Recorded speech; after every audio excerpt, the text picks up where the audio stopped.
Yo, what's good, Spirit Squad? Today, we're going to go over a bit of a Twitter thread I saw the other day, and this thread asks one of those really fundamental, fun questions for the fundamental. Okay, got it. Anyway, it's asking a really thought-provoking question, and that question is simply, how do we get good at magic? Or to be more accurate, it asks, what are your top 5 ways to improve at magic? So that's what we're going to do today. We're going to go over my top 5 favorite ways to improve at magic. And there's a lot more than 5 ways to get good at magic, which is why I'm calling them my favorite ways, because I think these, streamlined at least, are going to be the most effective. But I don't think this is something that can be answered in 160 characters, so y'all get a video instead of just a simple response on Twitter. So my first bit of advice is going to be simply play more magic. And it sounds really simple to say it like that, but it's literally true.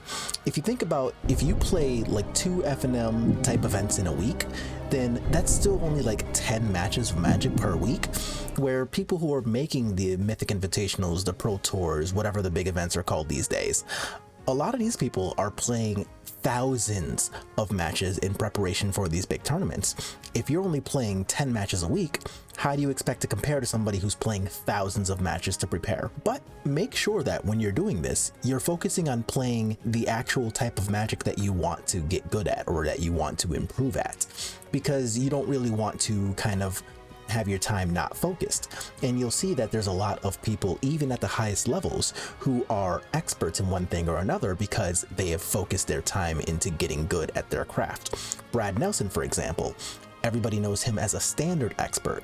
Matthew Nass, he's a combo player. The reason people know these people's names is because they took the time to hone their crafts.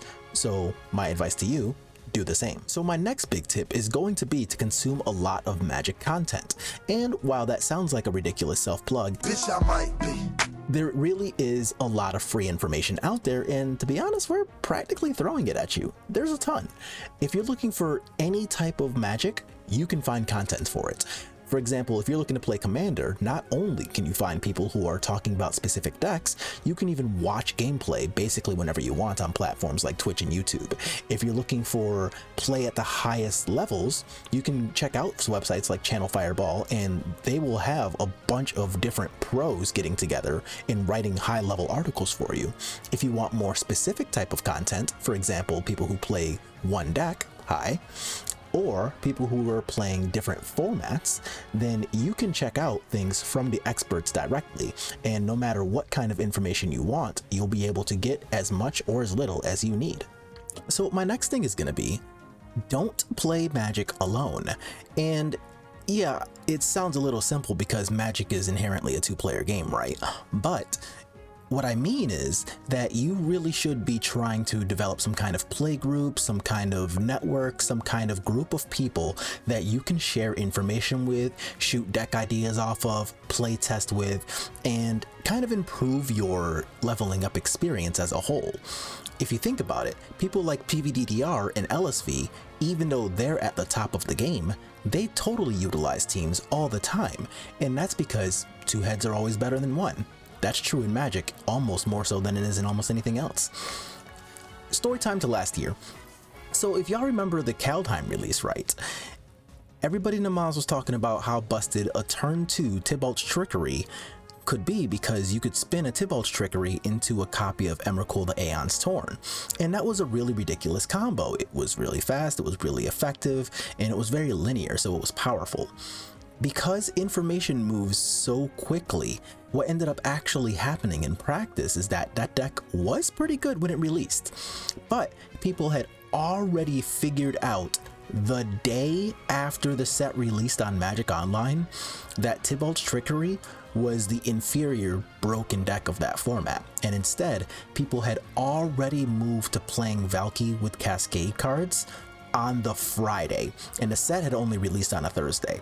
When information moves that quickly, you really want to be part of that information moving. You do not want to fall behind. So that's why you should not play Magic alone.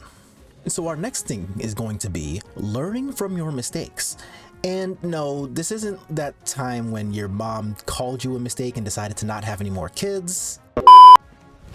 Emotional damage. This is going to be more of a actively learning from mistakes you make when you're playing. At the root of magic, all of your mistakes that you make are going to be because of one of two reasons. Either you played carelessly and you missed something, and usually those things are obvious to other people, or you are just lacking knowledge somewhere, and you can get knowledge from other people, which, goes back to our previous point of not playing Magic alone.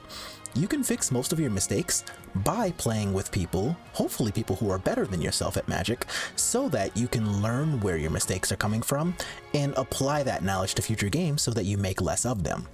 If you want, you can record your own play. If you're playing like Magic Online, you can use something like Open Broadcaster software to just record your play. That way you can watch it back, find any mistakes you make, etc.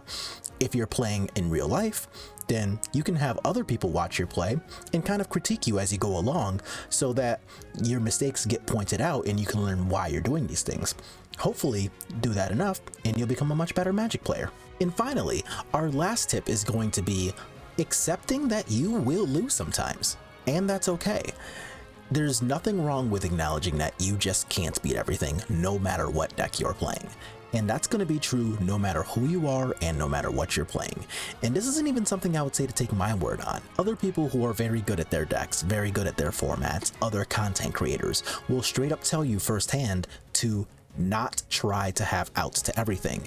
And that the best way to approach a tournament, if you find a bad matchup, is just giving it a shoulder shrug and accepting that you're just going to catch a L sometimes.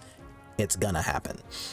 Even at its peak, the most dominant deck that has ever seen play in Standard, Caw-Blade, way back in like 2011, that deck was only winning about 62% at a time, and it was easily the most dominant thing probably ever in Magic. And if that deck is only winning a little better than 6/10 of the time, then why are you trying to, build a plan that's going to be able to beat everything 80 to 90% of the time? That doesn't even sound realistic. So instead of just setting yourself up for failure, well, maybe don't do that. Instead, use your time more productively, focus on matches that you're actually going to play, and use your experience to, when you do lose, find out why you're losing. That'll help you minimize your losses so that you take less of them. Just don't try to get rid of your losses, because that's not going to happen. So that's going to be our 5 tips on how you can improve as a Magic player. Let me know exactly what tips you would recommend for people who are either trying to learn how to get better at Magic, learning how to improve at Magic even if they've been playing for a while, or what you would tell to new players. Let me know right in the comments what you think, if you think that any of my tips could be expanded on, or if maybe I left some words out that you would use, or just how you feel about what I said as a whole. Either way, I'm interested in hearing what you think. As always, if you like what you're watching, make sure to like this video, subscribe to the channel if you haven't already done so, and I'll see y'all in the next one.